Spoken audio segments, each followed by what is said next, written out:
Hello everyone guys, कैसे हैं आप लोग। उम्मीद करता हूँ सब बढ़िया होंगे। सो गाइस, इन्वेस्टर प्राइड की एक ब्रांड न्यू वीडियो में आप लोगों का फिर से स्वागत है। एंड गाइस, आज है संडे और आज के इस वीडियो में गाइस हम लोग करने वाले हैं आपके पोर्टफोलियो को रिव्यू और साथ के साथ देखेंगे कि आपका जो क्वेश्चन है म्यूचुअल फंड से रिलेटेड, उस क्वेश्चन को भी आंसर करने की कोशिश करूंगा मैं आज के इस वीडियो में। और गाइस, आज के वीडियो में हम लोग ये भी जानेंगे कि अभी मार्केट देखे तो कहीं कहीं काफी स्लोपी हो रहा है, यानी कि 18,000 से गिर के मोटामोटी देखे तो 17,300 के आसपास में चल रहा है और आगे चल के हो सकता है आपको और भी ज्यादा गिरावट देखने को मिल सकता है अगले हफ्ते में, यानी कि 17,000 के आसपास में मार्केट आ सकता है। तो क्या अभी आपको लमसम इन्वेस्टमेंट करना चाहिए या फिर आपका जो रनिंग एसआईपी है उसको टॉप अप करना चाहिए या नहीं करना चाहिए, तो इस क्वेश्चन का भी आंसर करूंगा मैं आज के इस वीडियो में। तो बने रहिएगा थ्रू द वीडियो। और गाइस, आपने डीमैट अकाउंट अभी तक ओपन नहीं किया हुआ है तो डिस्क्रिप्शन में आपको लिंक मिल जाएगा, वहां पे जाके आप डीमैट अकाउंट ओपन कर सकते हैं। और गाइस, यहाँ पे डीमैट अकाउंट ओपन करने में आपको कोई भी खर्चे नहीं लगेगा, यानी कि फ्री ऑफ कॉस्ट आप डीमैट अकाउंट ओपन कर सकते हैं और उसके बाद अपना इन्वेस्टमेंट जर्नी स्टार्ट कर सकते हैं, वो चाहे बात करें म्यूचुअल फंड इन्वेस्टिंग का या फिर स्टॉक इन्वेस्टिंग का। और गाइस, अगर आप लोग म्यूचुअल फंड में इन्वेस्ट करते हैं और आप चाहते हैं कि आपका पोर्टफोलियो में रिव्यू करूं, तो आप अपना पोर्टफोलियो कमेंट सेक्शन में मेंशन कर सकते हैं। जैसे मैं बाकी लोगों का पोर्टफोलियो रिव्यू करता हूं, वैसे आपका पोर्टफोलियो भी मैं रिव्यू कर दूंगा, वो भी फ्री ऑफ कॉस्ट गाइस। और अगर आप देख रहे हैं रेडीमेड म्यूचुअल फंड पोर्टफोलियो, तो उस पर भी मैंने काफी सारे वीडियो बना रखे हैं, तो सारे वीडियो का लिंक आपको डिस्क्रिप्शन में मिल जाएगा। और पिछले संडे को जो मैंने रिव्यू वीडियो बनाया उसका भी लिंक आपको डिस्क्रिप्शन में मिल जाएगा, तो वो वीडियो भी आप जाके देख लीजिएगा, काफी ज्यादा यूजफुल हो सकता है आप सभी के लिए। तो चलिएगा स्टार्ट करते हैं आज का वीडियो। बट वीडियो स्टार्ट करने से पहले फटाफट कर दीजिए वीडियो को लाइक एंड चैनल अभी तक आपने सब्सक्राइब नहीं किया है प्लीज सब्सक्राइब कीजिए चैनल को एंड साथ के साथ गाइस नोटिफिकेशन बेल ऑन करके ऑल पे क्लिक कर लीजिएगा, ताकि जब भी मैं इस चैनल पे वीडियो लेके आऊंगा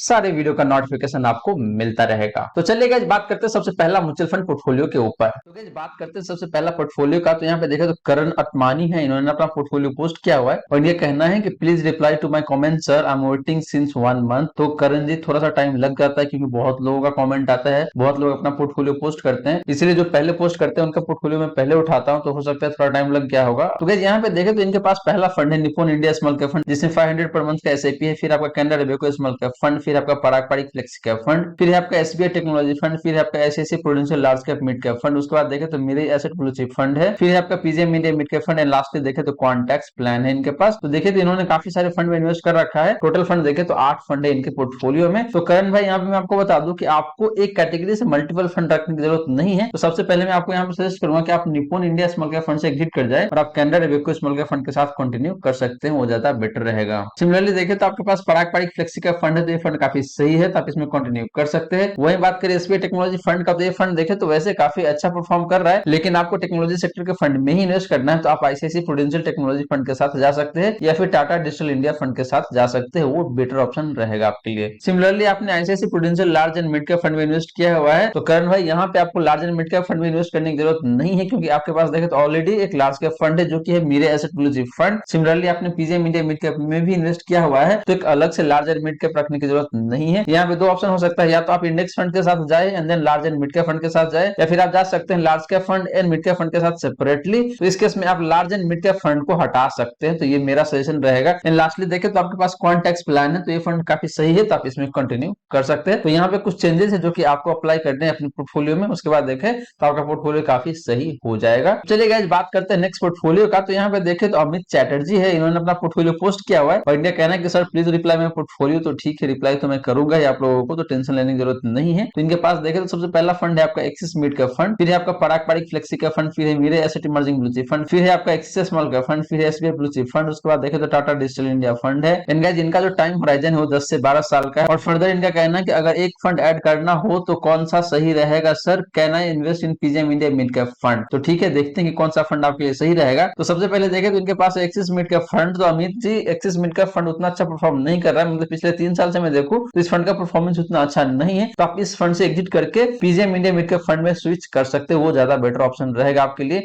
और आप जो फंड ऐड करना चाहते हैं, यानी कि जितना अमाउंट आप ऐड करना चाहते हैं, वो PGM India mid cap fund के साथ ही ऐड करें, यानी कि 1000 पर मंथ का तो ऑलरेडी आपका एक्सिस मिड कैप वाला जो है वो स्विच हो जाएगा PGM India mid cap fund में, और जो एडिशनल अमाउंट आप ऐड करना चाहते हैं वो भी ऐड कर सकते हैं PGM India mid cap fund में। सिमिलरली देखें तो आपके पास पराग पारिक फ्लेक्सी का फंड भी है, तो ये फंड काफी सही है, तो आप इसमें अपना इन्वेस्टमेंट कंटिन्यू रख सकते हैं। उसके बाद देखें तो आपके पास मेरे asset emerging blue chip fund है, हालांकि ये फंड भी काफी सही है, लेकिन यहाँ पे देखें तो आपने ब्लू चिप में भी इन्वेस्ट किया हुआ है और large and mid cap fund में भी इन्वेस्ट किया हुआ है, तो यहाँ पे आपको काफी ज्यादा ओवरलैपिंग मिलेगा। तो यहाँ पे आपको मेरे एसेट इमर्जिंग ब्लू चिप से एग्जिट कर जाना चाहिए, वो ज्यादा बेटर ऑप्शन रहेगा। यानी कि पहला ऑप्शन ये है कि आप मेरे asset emerging blue chip fund के साथ जाए, तो इस केस में आप एक large cap index fund add कर सकते हैं, वो पहला ऑप्शन रहेगा। दूसरा ऑप्शन ये है कि अगर आप large cap and mid cap के लिए सेपरेटली जाते हैं, इन दैट केस आप large and mid cap fund को अलग से ऐड करने की जरूरत नहीं है पोर्टफोलियो में, तो आप उससे एग्जिट कर सकते हैं। तो ये दो ऑप्शन है आपके पास, तो इसके अकॉर्डिंग आप चल सकते हैं। फर्दर देखें तो इनके पास एक्सिस स्मॉल कैप फंड है, इसके बाद देखिए तो एसबीआई ब्लू चिप फंड है, फिर आपका टाटा डिजिटल फंड। तो टाटा डिजिटल फंड तो आपका सही है, तो आप इसमें कंटिन्यू कर सकते हैं। एसबीआई ब्लू चिप फंड की बात करूं मैं, तो आप यहां से एग्जिट करके Canara Robeco blue chip equity fund में स्विच कर सकते हैं। सिमिलरली बात करें एक्सिस स्मॉल कैप फंड का, तो हालांकि ये फंड काफी सही परफॉर्म कर रहा है, लेकिन इस कैटेगरी में देखें तो सबसे बेस्ट अभी जो परफॉर्म कर रहा है वो आपका Canara Robeco small cap fund या फिर जो क्वांट स्मॉल कैप फंड है वो भी काफी सही परफॉर्म कर रहा है। तो अगर आप एक हाई रिस्क टेकिंग इन्वेस्टर है, इन दैट केस आप जा सकते हैं Canara Robeco small cap fund के साथ, Canara Robeco small cap fund के साथ। वहीं अगर आपका रिस्क प्रोफाइल बहुत हाई नहीं है, यानी कि मॉडरेट रिस्क टेकिंग इन्वेस्टर है, इन दैट केस आप एक्सिस स्मॉल कैप फंड के साथ कंटिन्यू कर सकते हैं। अब चलिए गाइस बात करते हैं नेक्स्ट पोर्टफोलियो का। तो यहाँ पे देखें तो अमित बैंकर है, इन्होंने अपना पोर्टफोलियो पोस्ट किया हुआ है और इनका कहना है नाइसली एक्सप्लेन। तो Amit Banker thank you so much. और इनका फर्दर कहना है कि please read my portfolio, my age is 29, I want to invest for 15 year. Okay, फिर इनका कहना है कि currently my total SIP is 21,500 per month since last 7 month, यानी कि पिछले 7 महीने से अपना एसआईपी स्टार्ट किया हुआ इन्होंने। तो पहला फंड है इनका वो आपका एसबीआई फोकस इक्विटी फंड। तो अमित बैंकर आपको मैं यहाँ पे सजेस्ट करूंगा कि आप एसबीआई फोकस इक्विटी फंड से एग्जिट कर जाए और आप एक लार्ज कैप फंड के साथ जा सकते हैं, और वो हो सकता है आपका Canara Robeco blue chip equity fund. Similarly देखें तो इनके पास आपका एसबीआई स्मॉल कैप फंड, तो ये फंड देखें तो काफी सही है, लॉन्ग टर्म में काफी अच्छा परफॉर्म किया हुआ है। लेकिन जैसे मैं बार बार आपको बता रहा हूँ कि इस टाइम पे देखें तो सबसे बेस्ट जो परफॉर्म कर रहा है स्मॉल कैप कैटेगरी में वो है आपका Canara Robeco small cap fund. तो आप चाहे तो एसबीआई स्मॉल कैप फंड से एग्जिट करके Canara Robeco small cap fund में स्विच कर सकते हैं। हालांकि आपने already Canara Robeco small cap fund में इन्वेस्ट किया हुआ है, तो आपको फर्दर ऐड करने की जरूरत नहीं है।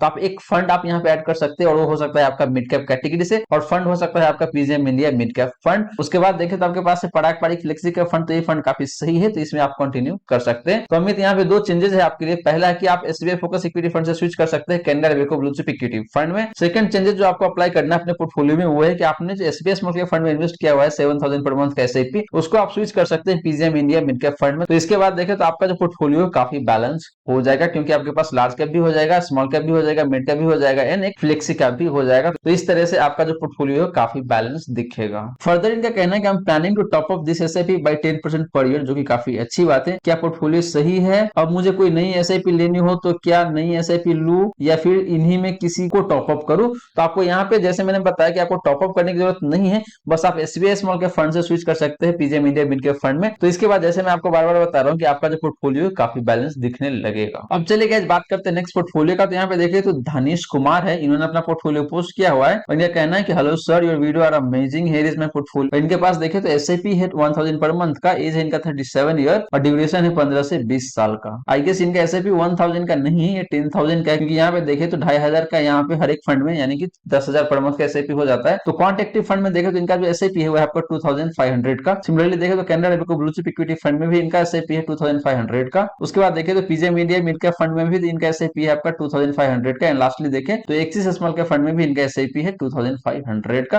तो धनीश यहाँ पे आपके सारे फंड काफी सही है, कहीं कोई दिक्कत वाली बात नहीं है। Canara Robeco blue chip equity fund भी काफी सही है। हालांकि एक्सिस स्मॉल कैप फंड देखे तो ये भी वैसे काफी अच्छा परफॉर्म कर रहा है, लेकिन इस टाइम पे देखे तो सबसे बेस्ट फंड जो परफॉर्म कर रहा है स्मॉल कैप कैटेगरी में वो है आपका Canara Robeco small cap fund. तो आप चाहे तो आप वहां पे स्विच कर सकते हैं। अगर आपको लगता है कि आपका रिस्क एपेटाइट थोड़ा सा हायर साइड में, इन दैट केस आप Canara Robeco small cap fund के साथ जा सकते हैं। वहीं अगर आपको लगता है कि आपका रिस्क एपेटाइट बहुत ज्यादा नहीं है, आप मॉडरेट रिस्की इन्वेस्टर है, इन दैट केस आप एक्सिस स्मॉल कैप फंड के साथ ही कंटिन्यू कर सकते हैं। आपको कोई चेंजेस करने की जरूरत नहीं है यहाँ पे, क्योंकि देखिए तो आपके पास क्वांट एक्टिव फंड एक मल्टी कैप फंड है, तो जो कि काफी सही फंड है, इसका परफॉर्मेंस भी काफी अच्छा है। Canara Robeco blue chip equity fund एक लार्ज कैप फंड हो जाता है, पीजीएम इंडिया मिड कैप एक मिड कैप फंड है, और स्मॉल कैप आपके पास ऑलरेडी है ही, तो कोई चेंजेस करने की जरूरत नहीं है यहाँ पे। तो आप अपना जो इन्वेस्टमेंट है इन चारों फंड में कंटिन्यू कर सकते हैं, और टाइम टाइम पे आपको इसको ट्रैक करने की जरूरत है, रिव्यू करने की जरूरत है, और उस टाइम पे आपको देखना होगा कि कौन सा फंड कितना अच्छा परफॉर्म कर रहा है, नहीं कर रहा है, एंड अकॉर्डिंगली आप अपना डिसीजन लेंगे, और अपने पोर्टफोलियो में जो भी बैलेंसिंग करना होगा, यानी कि रीबैलेंसिंग करना होगा, वो आप कर सकते हैं at that point in time. अब चलिए गाइस बात करते हैं नेक्स्ट पोर्टफोलियो का। तो यहाँ पे संकेत गाला है, इन्होंने अपना पोर्टफोलियो पोस्ट किया हुआ है, और इनका कहना है कि hello I am 36, my investment is aggressive. मतलब इनका जो रिस्क प्रोफाइल है वो काफी अग्रेसिव है। My investment is for long term 15 to 20 year, और सारी की सारी इनका एसआईपी है। इनके पास देखे तो पहला फंड है आपका PGM India mid cap fund, जिसमें 5000 पर मंथ का एसआईपी है। फिर आपका Canara Robeco small cap fund, तो यहाँ पे देखे तो 5000 पर मंथ का एसआईपी है। फिर देखे तो क्वांट एक्टिव फंड है, यहाँ भी 5000 पर मंथ का एसआईपी है। लास्टली देखे तो कैनरा रेवेको कंज्यूमर ट्रेंड है, जहाँ भी 5000 पर मंथ का एसआईपी है। तो संकेत आपका सारे फंड्स काफी सही है। हालांकि जो लास्ट फंड है कैनरा रेवेको कंज्यूमर ट्रेंड फंड, ये फंड मुझे समझ में नहीं आता है, तो मैं आपको सजेस्ट करूंगा कि आप इस फंड से एग्जिट कर जाए, और आप एक लार्ज कैप फंड ऐड कर सकते हैं। वो हो सकता है Canara Robeco blue chip equity fund, वो ज्यादा बेटर ऑप्शन रहेगा आपके लिए। बाकी देखे तो आपका फंड काफी सही है, हाई रिस्क की साइड में ज्यादा है आपका पोर्टफोलियो, लेकिन जैसे आपने बताया हुआ है कि आपका रिस्क प्रोफाइल काफी अग्रेसिव है, तो आपके लिए ये जो पोर्टफोलियो है काफी सही बैठेगा। तो मेरे हिसाब से देखे तो काफी सही है आपका पोर्टफोलियो। एक ही चेंज करना है आपको, कैनरा रेवेको कंज्यूमर ट्रेंड फंड से आपको आपको स्विच कर जाना है Canara Robeco blue chip equity fund में, वो ज्यादा बेटर रहेगा। इसके बाद देखिए तो आपका जो पोर्टफोलियो वो काफी बैलेंस नजर आएगा। अब चलिए गाइस बात करते हैं नेक्स्ट पोर्टफोलियो का। तो यहाँ पे देखो तो नरेश कुमार है, इन्होंने अपना पोर्टफोलियो पोस्ट किया हुआ है और ये कहना है प्लीज रिव्यू। तो ठीक है, इनके पास देखे तो 7 फंड। पहला फंड है आपका Mirae asset emerging blue chip fund, जिसमें देखे तो 2500 पर मंथ का एसआईपी है। फिर आपका एसबीआई स्मॉल कैप फंड, फिर है आपका एक्सिस स्मॉल कैप फंड, फिर है Parag Parikh flexi cap fund, फिर आपका टाटा डिजिटल इंडिया फंड। उसके बाद देखे तो इसके पास है ICICI Nifty next 50 fund and lastly देखे तो ICICI US blue chip equity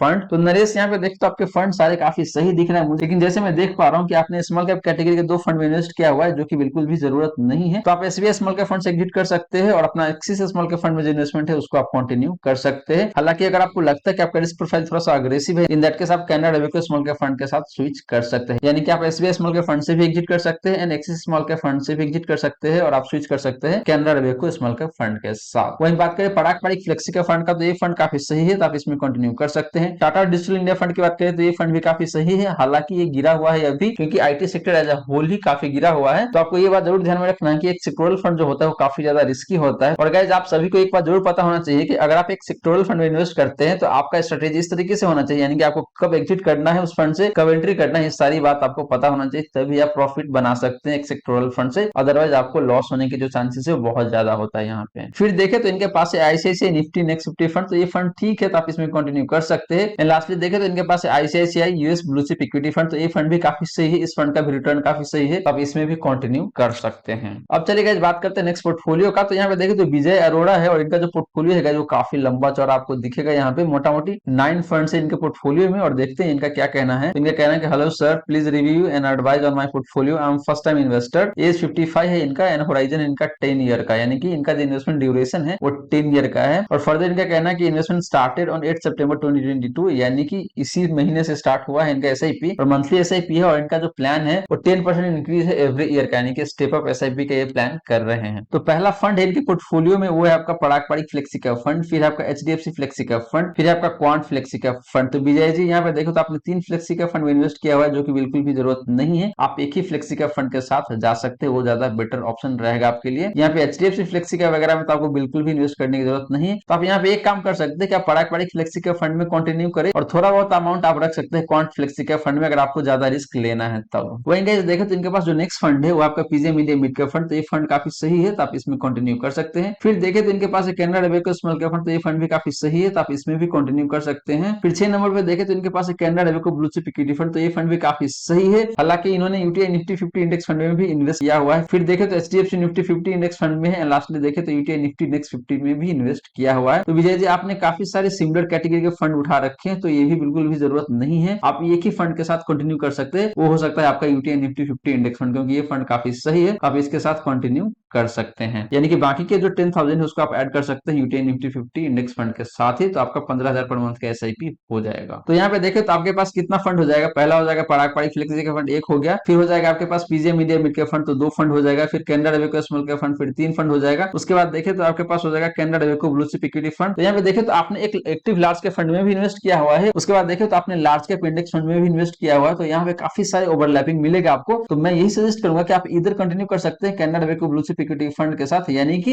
active large cap fund के साथ, या फिर आप कंटिन्यू कर सकते हैं लार्ज कैप इंडेक्स फंड के साथ, तो वो ज्यादा बेटर ऑप्शन रहेगा आपके लिए। तो मैं यहाँ पे आपको ये सजेस्ट करूंगा कि आप Canara Robeco blue chip equity fund से एग्जिट कर जाए, ये ज्यादा बेटर ऑप्शन रहेगा, क्योंकि आपका एज ऑलरेडी 55 ईयर का हो चुका है, तो आपका रिस्क लेवल हो थोड़ा सा कम जरूर होगा। तो मैं यही सजेस्ट करूंगा कि आप एक एक्टिव लार्ज कैप फंड जो है आपके पास, उससे आप एग्जिट कर जाए, आप लार्ज कैप इंडेक्स फंड यानी कि जो यूटीआई निफ्टी 50 इंडेक्स फंड है उसके साथ आप कंटिन्यू कर सकते हैं, ये ज्यादा बेटर ऑप्शन रहेगा आपके लिए। फर्दर आपने पूछा हुआ है कि I also want to make lump sum investment of approximately 10 lakhs, please suggest in which fund should I make investment, will wait for your kind and genuine advice. तो मैं बात करूं आपका लमसम इन्वेस्टमेंट का, तो आपको कोई अलग से फंड ऐड करने की जरूरत नहीं है। टाइम टाइम पे आपके जो एसआईपी चल रहे हैं उसी फंड्स को आप टॉप अप कर सकते हैं और वो ज्यादा बेटर रहेगा आपके लिए। अगर आपको लगता है कि वन टाइम ही इन्वेस्ट करना है, इन दैट केस आप इन्हीं में से किसी एक फंड में इन्वेस्ट कर सकते हैं, और मैं सजेस्ट करूंगा कि आप इंडेक्स फंड में इन्वेस्ट करें, वो ज्यादा बेटर रहेगा, क्योंकि इंडेक्स ना अल्टीमेटली ऊपर की तरफ ही जाता है। मतलब शॉर्ट टर्म में थोड़ा बहुत नीचे ऊपर होगा, लेकिन लॉन्ग टर्म में ऊपर की तरफ ही जाता है। तो 10 ईयर के लिए अगर आप इन्वेस्टेड रहेंगे इंडेक्स फंड में तो आपको अल्टीमेटली प्रॉफिट ही होगा वहां पे, ऐसा मुझे लगता है। तो आप चाहे तो इंडेक्स फंड में अपना लमसम इन्वेस्टमेंट कर सकते हैं, लेकिन सजेशन ये है कि आप टुकड़ों में इन्वेस्ट करें, एक साथ पूरा का पूरा अमाउंट इन्वेस्ट ना करें। यानी कि जो 10 लाख है आपका, उस 10 लाख को एक बार में इन्वेस्ट ना कर दे, उसको टुकड़ों में इन्वेस्ट करें। लाइक 2.5 लाख एक बार इन्वेस्ट करें, फिर 2.5 लाख एक बार करें, मतलब 4 बारी करके आप इन्वेस्ट कर सकते हैं, ताकि थोड़ा बहुत आपको एवरेजिंग मिल जाए और आपका जो एवरेज एनएवी होगा यूनिट्स का वो कम हो जाएगा, तो वो थोड़ा सा बेनिफिशियल रहेगा आपके लिए गोइंग फॉरवर्ड। तो आशा करता हूँ विजय जी जितनी भी बातें बताने की कोशिश किया है आपको समझ में आ गया होगा, तो आप अकॉर्डिंगली चेंजेस कर सकते हैं अपने पोर्टफोलियो में। अब चलिए गाइस बात करते हैं नेक्स्ट पोर्टफोलियो का। तो यहाँ पे देखें तो विनोद है, इन्होंने अपना पोर्टफोलियो पोस्ट किया हुआ है और इनका कहना है, hello sir, I am planning for long term, please advise me about my portfolio, if any mistake tell me. Okay, तो बेसिकली देखें तो इन्होंने अभी इन्वेस्ट नहीं किया हुआ, ये प्लान ही कर रहे हैं। तो पहला फंड जो ये चूज किया हुआ है इन्होंने, वो आपका क्वांट स्मॉल कैप फंड, फिर है आपका Nippon India large cap fund, फिर है आपका Parag Parag flexi cap fund, फिर आपका Quant large and mid cap fund, फिर है आपका PGIM India mid cap fund, last में देखे तो मीडिया एसेट फोकस फंड। तो विनोद यहाँ पे देखे तो आपका जो पहला फंड है क्वांट स्मॉल कैप फंड, तो ये फंड काफी सही है अगर आपका रिस्क प्रोफाइल काफी अग्रेसिव है। तो सेकंड फंड की मैं बात करूं Nippon India large cap fund का, तो आपको इसमें इन्वेस्ट करने की जरूरत नहीं है, आप जा सकते हैं कैनरा वेको ब्लू चिप इक्विटी फंड के साथ। वही बात करें पराग पारिक फ्लेक्सी का फंड का, तो ये फंड काफी सही है, तो आप इसमें इन्वेस्ट कर सकते हैं। उसके बाद देखें तो आपने चूज किया हुआ है क्वांट लार्ज एंड मिड का फंड, तो यहाँ पे भी आपको इन्वेस्ट करने की जरूरत नहीं है। फर्दर देखें तो आपके पास है पीजेएम इंडिया मिड का फंड, तो आप इसमें कंटिन्यू कर सकते हैं, ये ज्यादा बेटर रहेगा। लास्टली देखें तो आपने चूज किया हुआ है मीरे एसेट फोकस फंड, तो यहाँ भी आपको इन्वेस्ट करने की जरूरत नहीं है। इसके बदले देखें तो आपको एक सेक्टोरल फंड में इन्वेस्ट कर सकते हैं, वो ज्यादा बेटर रहेगा आपके लिए। लाइक आपका आईटी सेक्टर हो गया, जिसमें देखें तो आपका जो बेस्ट फंड निकल के आता है वो आपका आईसीआईसी प्रू टेक फंड या फिर टाटा डिजिटल इंडिया फंड है। तो इन दोनों में से किसी एक फंड में आप इन्वेस्ट कर सकते हैं, आप हटा सकते हैं मीरे एसेट फोकस फंड को। अब चलिए गाइस बात करते हैं नेक्स्ट पोर्टफोलियो का। तो गाइस यहाँ पे देखो तो प्रशांत पांडे है, इन्होंने अपना पोर्टफोलियो पोस्ट किया हुआ है और उनका कहना है कि सर मेरा पोर्टफोलियो रिव्यू कर दो। पहला है इनके पास पराग पारिक फ्लेक्सी के फंड, जिसमें 2500 पर मंथ का एसआईपी है। फिर है आपका Mirae asset emerging blue chip fund, जिसमें अगेन देखे तो 2500 पर मंथ का एसआईपी है। फिर है आपका ICICI Prudential technology fund, one time investment है इनका 19,000 का ऑन सितंबर 2021। करेंटली देखे तो इनको लॉस है इस फंड में, क्योंकि देखे तो आईटी सेक्टर के जितने भी फंड है सारे ने लॉस दिया हुआ है, क्योंकि IT sector as a whole ही गिरा हुआ है। तो ये काफी स्वाभाविक सी बात है, तो आप अपना इन्वेस्टमेंट जो है इसमें वो कंटिन्यू कर सकते हैं, आपको प्रॉफिट अल्टीमेटली हो जाएगा। फिर देखे तो इनके पास है टाटा डिजिटल इंडिया फंड, तो यहाँ पे देखे तो इन्होंने वन टाइम इन्वेस्ट किया हुआ है 10,000 का, और ये भी सितंबर 2021 में ही किया था। और प्रेजेंटली देखे तो इनके पास 1200 रुपए का नेगेटिव रिटर्न है इसमें, यानी कि लॉस है। तो यहाँ भी आपको घबराने की जरूरत नहीं है, आप इसमें कंटिन्यू कर सकते हैं, और जब प्रॉफिट हो तो उस टाइम पे आप यहाँ से एग्जिट कर सकते हैं, वो ज्यादा बेटर ऑप्शन रहेगा आपके लिए। फर्दर इनका कहना है कि सर ऑल्सो सजेस्ट करो कि ICICI Prudential tech fund and Tata digital India fund से स्विच कर दूं क्या, बट इन दोनों को मिलाकर 4,000 का नेगेटिव रिटर्न है अभी। तो जैसे मैंने आपको बताया कि आपको यहाँ से स्विच अभी करने की जरूरत नहीं है, आप थोड़ा वेट कर सकते हैं, और जैसे आप प्रॉफिट में आएंगे उस टाइम पे आप यहाँ से स्विच कर सकते हैं और किसी दूसरे फंड में आप चले जाएंगे, वो ज्यादा बेटर ऑप्शन रहेगा आपके लिए। हालांकि जैसे मैं यहाँ पे देखूं तो आपने पराग पारिक फ्लेक्सी के फंड में इन्वेस्ट किया हुआ है, फिर आपका Mirae asset emerging blue chip fund, तो यहाँ पे मैं आपको सजेस्ट करूंगा कि आप एक फंड और ऐड करें, रादर आप दो फंड ऐड कर सकते हैं, एक स्मॉल कैप फंड और एक आप large cap index fund add कर सकते हैं यहाँ पे, तो आपका जो पोर्टफोलियो वो काफी ज्यादा बैलेंस हो जाएगा। अब चलिए गाइस बात करते हैं नेक्स्ट पोर्टफोलियो का। तो यहाँ पे देखें तो शुभम लॉरेंस है, इन्होंने अपना पोर्टफोलियो पोस्ट किया हुआ है और इनका कहना है कि sir I am a beginner in this field and my portfolio is for 5,000, so kindly review it. तो इनके पास देखें तो पहला फंड है आपका कैनरा वेको स्मॉल कैप फंड, जो कि काफी सही फंड है, तो आप इसमें कंटिन्यू कर सकते हैं। फिर है आपका पराग पारिक फ्लेक्सी का फंड, तो ये फंड भी काफी सही है, तो आप इसमें भी कंटिन्यू कर सकते हैं। उसके बाद देखें तो इनके पास आपका क्वांट एक्टिव फंड, तो ये फंड भी काफी सही है। हालांकि पराग पारिक फ्लेक्सी का fund and quant active fund का जो नेचर है मोटामोटी सिमिलर सा ही है, लेकिन दोनों फंड का जो पोर्टफोलियो है वो ऑल टुगेदर डिफरेंट ही मिलेगा, तो आप चाहे तो कंटिन्यू भी कर सकते हैं, लेकिन थोड़ा सा रिस्की जरूर है क्वांट एक्टिव फंड, तो इस बात को आप जरूर ध्यान में रखें। एंड लास्टली देखें तो इनके पास है मीरे एसेट ब्लू चिप फंड, तो सुबह में यहाँ पे मैं आपको सजेस्ट करूंगा कि आप इस फंड से एग्जिट कर जाए, यानी कि Mirae asset blue chip fund से एग्जिट करके आप Canara Robeco blue chip equity fund में जा सकते हैं, वो ज्यादा बेटर ऑप्शन रहेगा आपके लिए। फर्दर इनका कहना है कि ये इंडेक्स फंड में इन्वेस्ट करना चाहते हैं 1,000 पर मंथ का एसआईपी, तो कौन सा फंड है जो कि काफी बेहतर है इंडेक्स के कैटेगरी से, तो सुबह में यहाँ पे मैं आपको सजेस्ट करूंगा कि आप जा सकते हैं यूटीआई निफ्टी 50 इंडेक्स फंड के साथ। लेकिन यहाँ पे जैसे मैंने आपको बताया कि आप Mirae asset blue chip fund से स्विच कर सकते हैं Canara Robeco blue chip equity fund में। तो अगर आप Canara Robeco blue chip equity fund में स्विच करते हैं एंड आप लार्ज कैप इंडेक्स फंड में भी इन्वेस्ट करते हैं, तो वहां पे काफी ज्यादा आपको ओवरलैपिंग मिल जाएगा। तो मैं बिल्कुल भी सजेस्ट नहीं करूंगा आपको कि एक पोर्टफोलियो में लार्ज कैप इंडेक्स फंड भी हो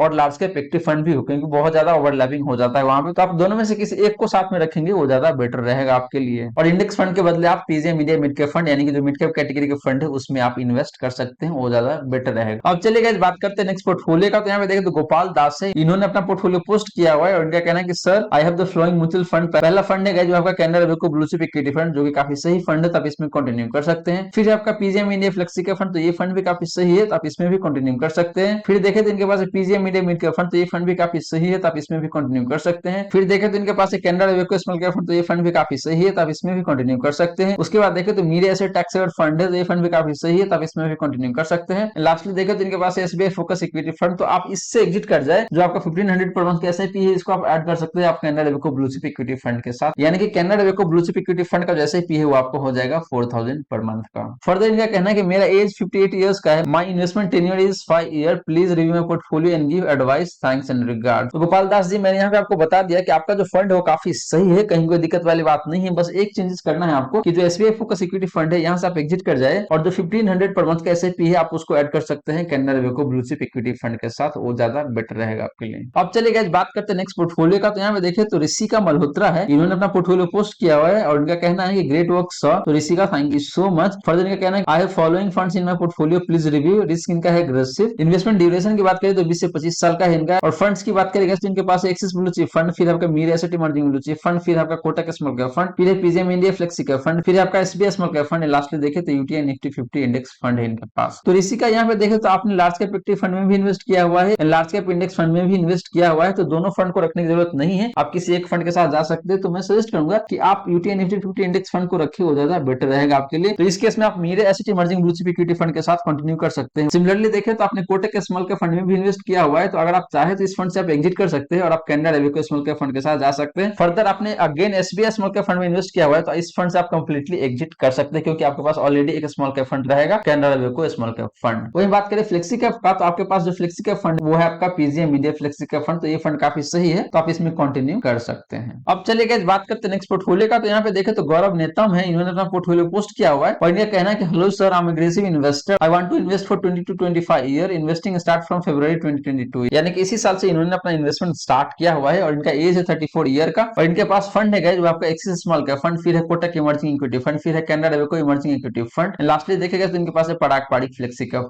फंड। तो गौरव यहाँ पे देखे तो आपके पास स्मॉल कैप कैटेगरी से एक्सिस स्मॉल कैप फंड है जो कि काफी सही फंड है, तो आप इसमें कंटिन्यू कर सकते हैं। हालांकि आप जैसे बता रहे कि आपका रिस्क एपेटाइट काफी अग्रेसिव है, तो यहाँ पे मैं आपको सजेस्ट करूंगा कि आप Canara Robeco small cap fund के साथ जा सकते हैं या फिर क्वांट स्मॉल कैप फंड के साथ जा सकते हैं, वो ज्यादा बेटर रहेगा आपके रिस्क एपेटाइट के अकॉर्डिंग। फिर देखे तो आपने कोटक इमर्जिंग इक्विटी फंड में इन्वेस्ट किया हुआ है जो कि एक मिड कैप फंड है, तो यहाँ पे भी मैं आपको सजेस्ट करूंगा कि आप PGM India mid cap fund के साथ चले जाए, वो ज्यादा बेटर रहेगा। सिमिलरली देखे तो आपने Canara Robeco emerging equity fund में इन्वेस्ट किया हुआ है जो कि एक large and mid cap fund है, तो आप यहाँ से एग्जिट कर सकते हैं और आप एक प्योर लार्ज कैप फंड में इन्वेस्ट कर सकते हैं, और वो हो सकता है आपका Canara Robeco blue chip equity fund. And lastly देखे तो आपके पास है Parag Parikh flexi cap fund, तो ये फंड काफी सही है, तो आप इसमें कंटिन्यू कर सकते हैं। अब चलिए गाइस बात करते हैं नेक्स्ट पोर्टफोलियो का। तो यहाँ पे देखे तो यूबी नया पाटिल है, इन्होंने अपना पोर्टफोलियो पोस्ट किया हुआ है और इनका कहना है कि respected sir please review my portfolio. इनके पास जो फंड है गाइस वो आपका Canara Robeco blue chip equity fund, फिर है आपका Parag Parikh flexi cap fund, फिर है आपका Axis growth opportunity fund, and lastly देखे तो इनके पास है एक्सिस स्मॉल कैप फंड। तो चारों के चारों फंड काफी सही है, तो आप इसमें कंटिन्यू कर सकते हैं, कहीं कोई दिक्कत वाली बात नहीं है। अब चलिए गाइस बात करते हैं नेक्स्ट पोर्टफोलियो का। तो यहाँ पे देखो तो अभिषेक पोद्दार है, इन्होंने अपना पोर्टफोलियो पोस्ट किया हुआ है और इनका कहना है कि hello sir, I am your big fan and regular follower, please check my portfolio. तो इनके पास जो पोर्टफोलियो है वो आपका Canara Robeco blue chip equity fund जो कि काफी सही फंड है, तो आप इसमें कंटिन्यू कर सकते हैं। फिर है इनके पास Mirae asset emerging blue chip fund, फिर है PGIM India mid cap fund, फिर है Parag Parikh flexi cap fund, and lastly देखें तो इनके पास है कैनरा रेवेको स्मॉल कैप